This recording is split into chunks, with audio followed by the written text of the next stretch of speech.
জানিয়ে দিব এই মুহূর্তে আমাদের হাতে থাকা গুরুত্বপূর্ণ আপডেট সংবাদের শিরোনাম। শুরুতেই থাকছে ইসরায়েলি দূতাবাস কর্মীর বাড়িতে রাশিয়ার ব্যাপক হামলা। এবারে জানিয়ে দিব শাহবাগ অবরোধকারীদের ছত্রভঙ্গ করল পুলিশ। এদিকে গণ অভ্যুত্থান না হলে স্বাধীনভাবে কথা বলতে পারতাম না বলছে বিএনপি নেতা দুলু। আরও থাকছে বাংলাদেশের উপর নিবিড় নজর রাখছে ভারত। সব শেষে জানিয়ে দিব নিষিদ্ধ ছাত্রলীগের ঝটিকা মিছিল গ্রেপ্তার 6। এতক্ষণ শুনছিলেন হাতে থাকা গুরুত্বপূর্ণ আপডেট সংবাদের শিরোনাম, এবারে বিস্তারিত। তবে তার আগে অনুরোধ রইল ভিডিওটিতে একটি লাইক এবং কমেন্ট করে জানিয়ে দিন ভিডিও সম্পর্কে আপনার মূল্যবান মতামত। আরও জানিয়ে দিন ভিডিওটি কোথা থেকে দেখছেন বা কোন জেলা থেকে দেখছেন। ইসরায়েলি দূতাবাস কর্মীর বাড়িতে রাশিয়ার ব্যাপক হামলা। ইসরায়েলি দূতাবাসের কর্মীর বাড়িতে রাশিয়ার ড্রোন ও মিসাইল আঘাত এনেছে। এতে তার বাড়িটি বিধ্বস্ত হয়। একই সময় কিয়েভ জুড়ে বিস্ফোরণের শব্দ শোনা গেছে।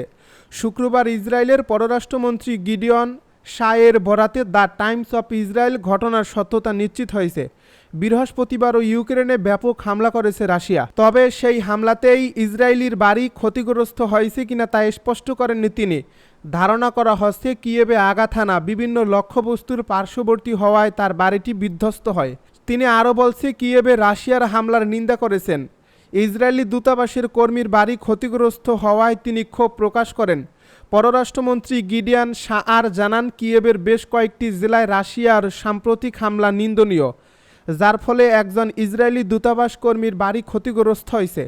শাআর এক্সে লিখেছেন, আমি কিয়েভে আবাসিক এলাকায় রাশিয়ার হামলার নিন্দা করছি, যার ফলে বিপুল ও মর্মান্তিক প্রাণহানি ঘটছে।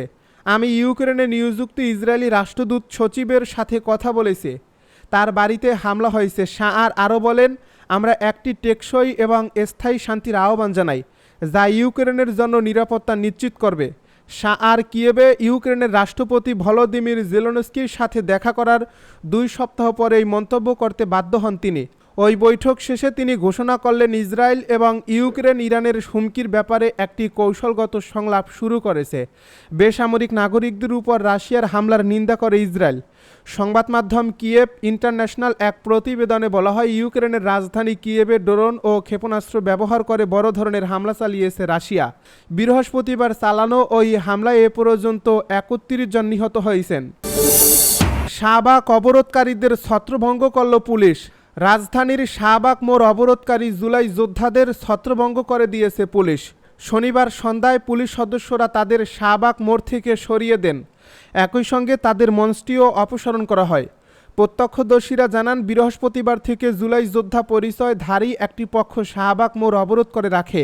শুক্রবার বিকেলে জুলাই যোদ্ধাদের আরেকটি পক্ষ অবরোধের বিরোধিতা করলে তাদের মধ্যে বাকবিতণ্ডা শুরু হয়। পরে সংঘাত এড়াতে পুলিশ উভয় পক্ষকে শাহবাগ মোড় থেকে সরিয়ে দেয়। জুলাই সনদ বাস্তবায়ন ও জুলাই ঘোষণাপত্র এবং দ্রুত স্থায়ী বিধানে যুক্ত করার দাবিতে বৃহস্পতিবার সকাল 10:30 থেকে জুলাই যোদ্ধা সংসদ নামে একটি প্ল্যাটফর্ম শাহবাগ মোড় অবরোধ করে। অবরোধের সময় তারা জুলাই নিয়ে টালবাহানা, চলবে না, জুলাই সনদ দিতে হবে সহ নানা স্লোগান দেন। অবরোধে শাহবাগ মোড় ও এর আশেপাশের সব সড়কে তীব্র যানজট সৃষ্টি হয়। পরে আজ সন্ধ্যায় পুলিশ সদস্যরা তাদের শাহবাগ মোড় থেকে সরিয়ে দেন। আন্দোলনকারীদের দাবিগুলোর মধ্যে রয়েছে জুলাই শহীদ ও জুলাই যোদ্ধাদের স্বীকৃতি, শহীদ পরিবার ও আহতদের আজীবন সম্মান, চিকিৎসা, শিক্ষা ও কল্যাণের পূর্ণ নিশ্চয়তা প্রদান করা, শহীদ পরিবার ও আহতদের প্রতি দায়িত্ব গ্রহণ করা, আহতদের চিকিৎসা, পুনর্বাসন, কর্মসংস্থান ও কল্যাণমূলক ব্যয় রাষ্ট্রকে বহন করা, আহত ও শহীদ পরিবারের জন্য আজীবন সম্মানজনক ভাতা নিশ্চিত করা, শহীদ পরিবার ও আহতদের জন্য বিশেষ আইনি সুরক্ষা ও সহায়তা কেন্দ্র গঠন করা, শহীদ ও আহতদের উপর সংঘটিত দমন-পীড়নের জন্য দায়ীদের বিরুদ্ধে আন্তর্জাতিক মানদণ্ডে বিচার কাজ সম্পন্ন করা এবং একটি স্বাধীন সত্য ও ন্যায় কমিশন গঠন করা। গণ অভ্যুত্থান না হলে স্বাধীনভাবে কথা বলতে পারতাম না বলছে বিএনপি নেতা দুলু। বিএনপির কেন্দ্রীয় নেতা ও সাবেক মন্ত্রী অ্যাডভোকেট এম রুহুল কুদ্দুস তালুকদার দুলু বলেছেন, ৩৬ জুলাই ছাত্র জনতার গণ অভ্যুত্থান না হলে দেশে আজ আমরা স্বাধীনভাবে কথা বলতে ও সভা সমাবেশ করতে পারতাম না। ফ্যাসিস্ট আওয়ামী লীগের আমলে দেশের মানুষের মত প্রকাশের কোনো স্বাধীনতা ছিল না। সামাজিক যোগাযোগ মাধ্যমে কেউ ভিন্ন মত পোষণ করলে তাকে ধরে কারাগারে নিক্ষেপ করা হতো। শুক্রবার বিকেলে নাটোরের নলডাঙ্গা উপজেলার মমিনপুর কলেজ মাঠে স্থানীয় বিএনপি আয়োজিত জুলাই বিপ্লবে শহীদদের স্মরণে আয়োজিত জনসমাবেশে প্রধান অতিথির বক্তব্যে তিনি এসব কথা বলেন। রুহুল কুদ্দুস তালুকদার বলেন, সারা জীবন জাতির কাছে ৫ আগস্ট স্মরণীয় ও বরণীয় হয়ে থাকবে। প্রতি বছর যথাযথ মর্যাদায় ৫ আগস্ট ছাত্র জনতার গণ অভ্যুত্থান হিসেবে পালন করা হবে। অভ্যুত্থানের ১ বছর পার হলেও ফ্যাসিস্ট শেখ হাসিনা ভারতে বসে বাংলাদেশকে ব্যর্থ রাষ্ট্র প্রমাণ করতে ষড়যন্ত্রে লিপ্ত রয়েছে। তাই ফ্যাসিস্ট বিরোধী আন্দোলনে যুক্ত বিএনপি, জামাত, এনসিপি সহ দেশের সকল রাজনৈতিক দলকে একটি জায়গায় অন্তত ঐক্যবদ্ধ থাকতে হবে। তিনি আরও বলেন, দেশের মাটিতে আর কখনো ফ্যাসিস্ট আওয়ামী লীগকে আশ্রয় প্রশ্রয় দেওয়া হবে না। অন্তর্বর্তী সরকারের সকল বিভাগকে ফ্যাসিস্ট আওয়ামী লীগের অপতৎপরতা সম্পর্কে সজাগ থাকতে হবে। শেখ হাসিনা ক্ষমতায় থাকাকালীন নিজের মুখে বলেছিলেন, ভারতকে তিনি যা দিয়েছেন ভারত সারা জীবন তা ভুলতে পারবে না। ভবিষ্যতে আবারও কখনো সুযোগ পেলে হাসিনা বাংলাদেশকে ভারতের অঙ্গরাজ্যে পরিণত করবে। তাই দেশের সকল মানুষকে এই ফ্যাসিস্ট আওয়ামী লীগের সকল অপতৎপরতা সম্পর্কে সজাগ থাকতে হবে। 15.5 বছর বিনা ভোটে ক্ষমতায় থেকে ভিন্ন মতের মানুষের উপরে আওয়ামী লীগ কেমন নিপীড়ন, নির্যাতন ও জুলুম করছে দেশের মানুষের তা ভুলে গেলে চলবে না। ইউনিয়ন বিএনপির সহ সভাপতি মোজাহার হোসেনের সভাপতিত্বে সমাবেশে আরও বক্তব্য রাখেন জেলা বিএনপির আহ্বায়ক রহিম নেওয়াজ, যুগ্ম আহ্বায়ক জিল্লুর রহমান খান ওরফে বাবুল চৌধুরী। বাংলাদেশের উপর নিবিড় নজর রাখছে ভারত। বাংলাদেশের উপর ভারত নিবিড়ভাবে নজর রাখছে বলে জানিয়েছেন দেশটির পররাষ্ট্রমন্ত্রী এস জয়শঙ্কর। ভারতের জাতীয় স্বার্থ ও নিরাপত্তার জন্যই নয়াদিল্লি বাংলাদেশের বিষয়ে বিশেষভাবে মনোযোগী বলে উল্লেখ করেছেন তিনি। ভারতের পার্লামেন্ট লোকসভায় বর্ষাকালীন অধিবেশন চলছে। এ অধিবেশনে তাকে বিজেপির এক এমপি বলেন, সম্প্রতি ঢাকা বিশ্ববিদ্যালয়ে সালতানাত-ই বাংলা নামের একটি ইসলামপন্থী গোষ্ঠী তথাকথিত গ্রেটার বাংলাদেশ নামের একটি মানচিত্র প্রকাশ করে। সেই মানচিত্রে বাংলাদেশি ভূখণ্ড হিসেবে ভারতের একাধিক রাজ্য প্রদর্শন করা হয়। শুক্রবার এক প্রতিবেদনে খবর জানিয়েছে সংবাদ মাধ্যম টাইমস অফ ইন্ডিয়া। অধিবেশনে ওই এমপি বলেন, বিভিন্ন সূত্রে জানা গেছে যে সালতানাত-ই বাংলা নামের এই গোষ্ঠীটি তুরস্ক ভিত্তিক এনজিও টার্কিশ ইউথ ফেডারেশনের সহায়তা ও মদতপুষ্ট। আমরা এ ব্যাপারে কেন্দ্রীয় পররাষ্ট্রমন্ত্রীর দৃষ্টি আকর্ষণ করছি।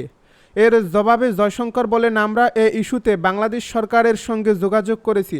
সরকারি ফ্যাক্ট চেকার প্ল্যাটফর্মের বাংলা ফ্যাক্টের বরাত দিয়ে বাংলাদেশের সরকার আমাদের জানিয়েছে যে 2025 সালের 14 এপ্রিল পহেলা বৈশাখ উপলক্ষে ঢাকা বিশ্ববিদ্যালয় ক্যাম্পাসে একটি ইতিহাস সম্পর্কিত প্রদর্শনীর আয়োজন করা হয়েছিল।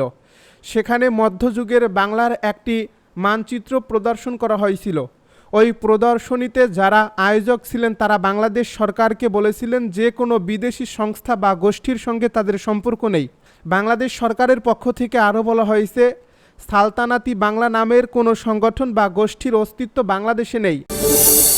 নিষিদ্ধ ছাত্রলীগের ঝটিকা মিছিল, গ্রেপ্তার 6।